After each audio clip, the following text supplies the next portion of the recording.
અમરેલી જિલ્લામાં વરસાદની અનિશ્ચિત સ્થિતિ વચ્ચે ખેડૂતોને મોટી રાહત મળે તે માટે ઉર્જા મંત્રી કૌશિક વેકરિયાએ મહત્વપૂર્ણ નિર્ણય જાહેર કર્યો છે।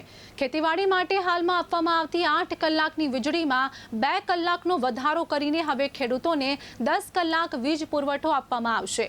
વરસાદ ખેંચાતા ઊભા પાકને પરંતુ પાણી મળી રહે અને સિંચાઈમાં કોઈ મુશ્કેલી ન સર્જાય તે હેતુથી આ નિર્ણય લેવામાં આવ્યો હોવાનું ઉર્જા મંત્રીએ જણાવ્યું છે। રાજ્ય સરકાર દ્વારા આ પહેલની શરૂઆત અમરેલી જિલ્લામાંથી કરવામાં આવી છે। આ સાથે જ જ્યાંથી આવી માંગણી આવશે ત્યાં પણ વીજ પુરવઠાના સમયમાં 2 કલાકનો વધારો કરવામાં આવશે તેવું ઉર્જા મંત્રી કૌશિક વેકરિયાએ જણાવ્યું છે। પ્રથમ તો રાજ્યના યશસ્વી મુખ્યમંત્રી આદરણીય ભૂપેન્દ્રભાઈ પટેલ સાહેબ, નાયબ મુખ્યમંત્રી આદરણીય હર્ષભાઈ સંઘવી સાહેબ, અમારા વિભાગના કેબિનેટ મંત્રી આદરણીય ઋષિકેશભાઈ પટેલ સાહેબને હું લાખ લાખ અભિનંદન આપું છું। અત્યારે ચોમાસાની સિઝનમાં જે વરસાદ થોડો ખેંચાણો છે એમના કારણે ખેડૂતોને પાણી પાવાની જરૂરિયાત ઊભી થઈ છે।